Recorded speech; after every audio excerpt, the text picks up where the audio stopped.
¿Qué tal? Hoy vamos a explorar un concepto que es, tan fuerte como revelador, el antropofagismo político. Y sí, es una idea que nos va a llevar a pensar en el poder no como una simple competencia, sino como un acto de consumo. Bueno, todo este análisis parte de un ensayo súper provocador del académico Marcelo Barbosa Duarte. Lo que él hace es usar una metáfora muy visceral, la del canibalismo, nada menos para entender las dinámicas del poder desde otro ángulo. Ok, vayamos al grano. La pregunta que plantea de entrada es audaz. ¿Qué conexión puede haber entre una práctica tan primitiva, tan visceral, y los pasillos del poder de hoy? Es una idea que de arranque ya nos obliga a pensar las cosas de una manera diferente.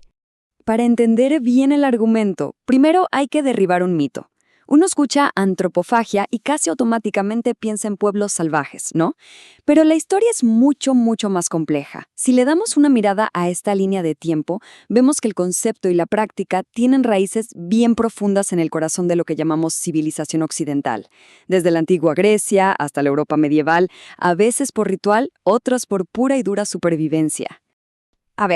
Para que estemos todos en la misma página, definamos bien el término.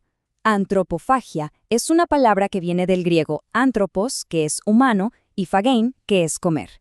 Así de directo y de crudo. Se refiere literalmente al acto de un humano consumiendo a otro. Es clave tener clara esta base para todo lo que viene ahora. Y es justo aquí donde la cosa se pone interesante, donde el autor nos propone un giro fundamental. Nos invita a preguntarnos, ¿será que la antropofagia de verdad se extinguió? ¿O más bien evolucionó? Pasó de ser algo literal, físico, a ser algo simbólico, encontrando otras formas de existir. Aquí está la distinción clave. Por un lado, tenemos el consumo físico, literal, pero por otro, está el consumo simbólico. Es esta idea de que se puede devorar a alguien, no para alimentarse, claro, sino para apropiarse de lo que esa persona es o representa, de su fuerza, de su poder, de su influencia.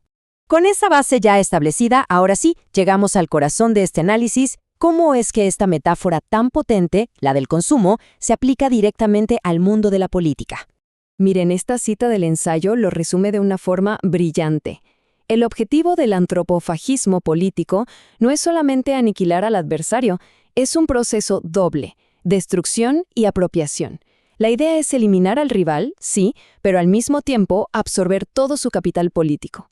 Entonces, el proceso es crucial. No es un arrebato, es una estrategia bien pensada. Primero, se sacrifica al oponente, o sea, se lo neutraliza, se lo saca de la cancha. Después, se consumen sus cualidades, se absorbe su base de apoyo, se adoptan sus ideas más populares, se coopta su influencia. Y finalmente, quien devora sale fortalecido, con su poder consolidado. El autor, de hecho, conecta esto con las ideas de Maquiavelo. El príncipe no solo debe eliminar a sus rivales, sino también ser lo suficientemente astuto para quedarse con sus estrategias exitosas. Pero ojo, que el autor no se queda solo en las peleas entre políticos. La idea se expande a una escala mucho, mucho más grande, aplicando esta misma lente para analizar todo el sistema global.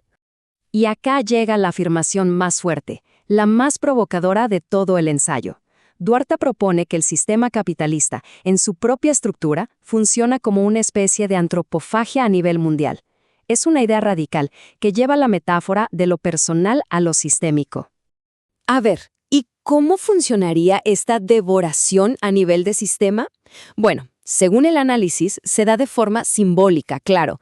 A través de la explotación laboral, por ejemplo, se consume la energía y el tiempo de vida de los trabajadores. A través de la colonización, se devoran los recursos y la riqueza de naciones enteras. Y con la alienación, se termina consumiendo la propia identidad del individuo, su autonomía, hasta dejarlo como una pieza más del engranaje. Así que, al final, de lo que estamos hablando es de una herramienta de análisis súper potente.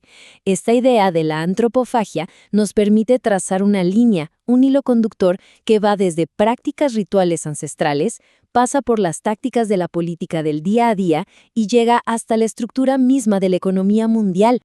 Y todo esto nos deja con una pregunta final, una para la reflexión. Si aceptamos usar esta lente, aunque sea solo por un momento para mirar el mundo, ¿Quién consume y quién es consumido hoy? En la política, en la economía, en nuestra sociedad. La pregunta es fuerte. ¿Y la respuesta? Bueno, la respuesta quizá revele más de lo que nos imaginamos.